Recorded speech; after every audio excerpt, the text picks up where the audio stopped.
Council Member Myrna Peterson and friends from Grand Rapids, Minnesota. Good morning, Grand Rapids. Tim Edwards here on KOZY. It's a beautiful, brisk morning. It's only 29 degrees below zero.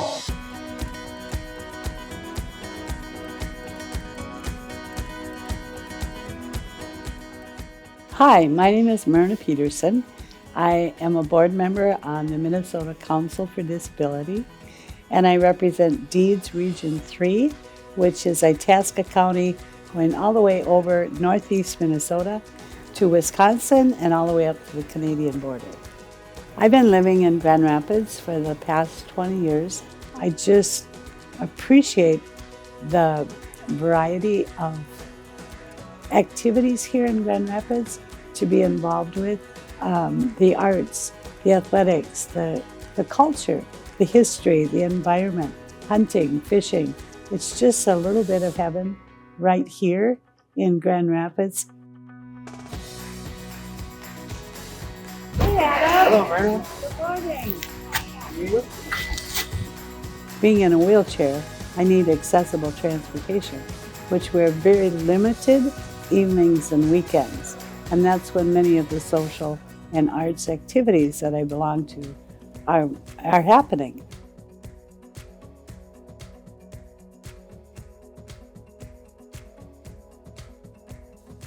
One of my favorite projects was when they were doing a fundraiser to get me a car that I could drive myself. My friend Lee and I had our accidents on the same day, and I said, if I'm going to get a car, I want to get a four-wheel drive pickup for my friend Lee.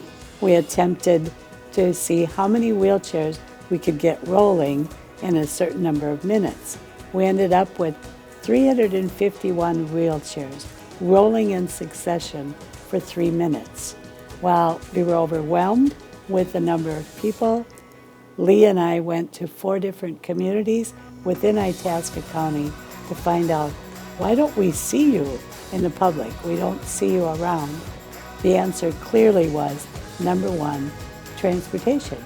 Lee and I together formed a nonprofit called Mobility Mania, Accessibility for All, and began to look for ways that we could find transportation to get all of our friends to the activities that they were missing for their quality of life. There was a perfect opportunity when Michigan May Mobility wanted to pilot a project for autonomous vehicles in a cold climate and focus on accessibility.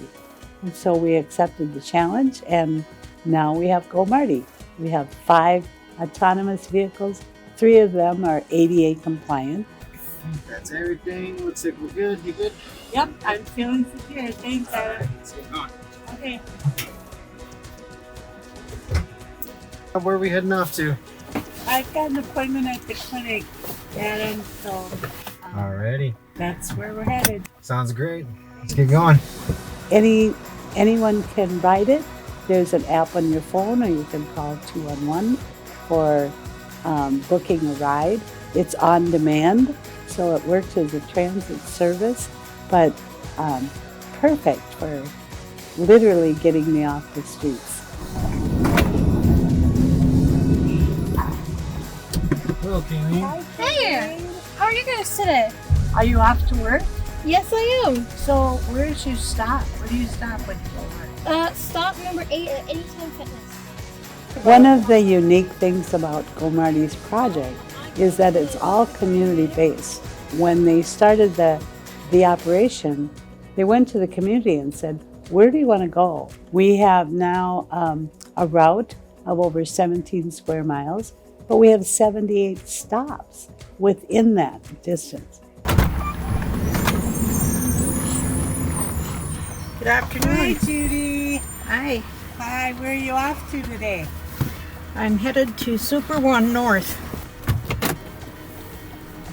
Minnesota law requires that there's an operator, but there's such a great assistance for me to buckle me in for safety, and for my visually impaired people who need some guidance.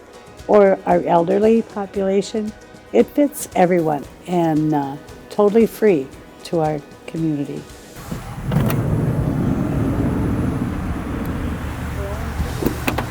For me and my family, it has been such an improvement for quality of life. I put about 1,500 miles on my chair every year, just going on my own. But now with goMARTI, I don't have to go out in 20 below temperature or in the rain or in the snow.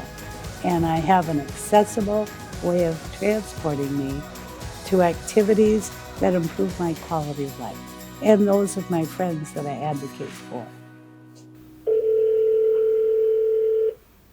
Community School, this is Orland. Hey Orland, it's Myrna. I like to know what's going on in my community so I can help to make it better.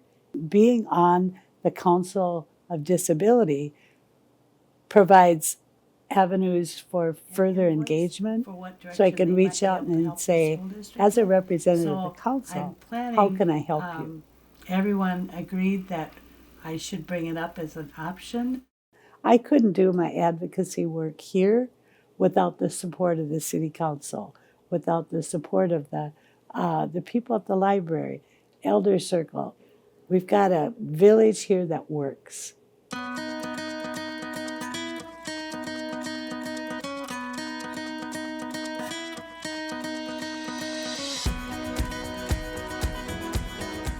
I have one thumb that works and a mouth that won't quit.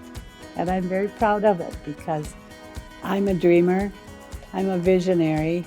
I like to look at the big picture. I want my utopia, and then I start backwards. What steps do I have to take to get to my final dream?